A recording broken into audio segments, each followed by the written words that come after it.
And I think then we should not even vote deputy. Yes. Brenda,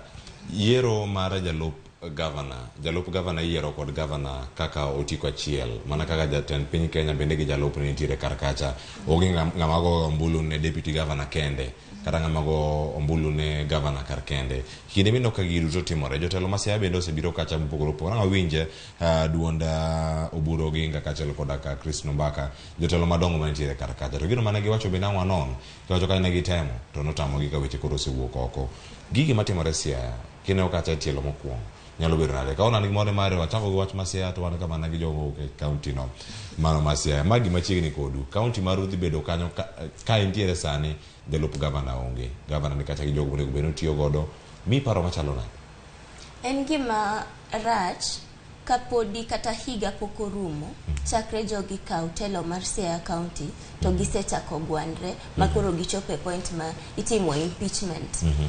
apani it all boils down to seche ma gavana yiero jalupne ang'o ma ging'iyo sama giyiero ng'ato yiero jalupne ideological differences should be the greatest consideration kechiwacho ni ka ng'atni pacha gi pache ok oriwore to en monigo bedo jalupna iyiero wagi otika achiel odhi kara wadhi tiyo nang'o nikech ka koro irango adiera kin gik reasons makoro jogi chiwo no miyo githicho duolo oko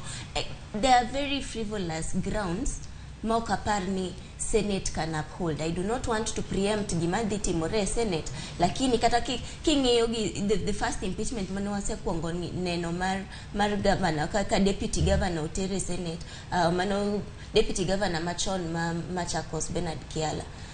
waneno ka Senate noduogo wacho ni gik mukelo nwagi magi are not enough to impeach someone koro onego bedni from the onset seche ma governor yiero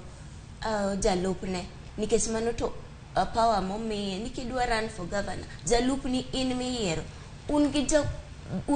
unyati en ng'at miyiero ni en ng'at munyatiyogo pach woriwore kamoro nikech rach ahinya ka higa poko rumo chakre ne yier jogi to gisechako fight to asika wacho ni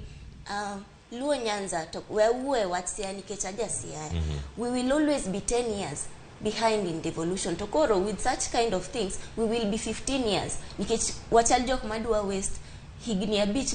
morengo dwa tiyo mokwongo gi nikech wachako gwandre ka seche ma counties moko ng'iyo kaka gilos weche monego bedni giloso giger counties gitim weche mag development wachako gi gwandruok moko ma onge kore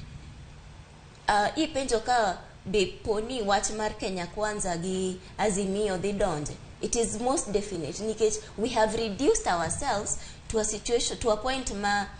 kar mondo wa discuss issues wakaw sides blindly sani eka koro siasa gore matek moloyo kata kaka onego bedni ni jogi go siasa poko dhi yiero we cannot be in a perpetual election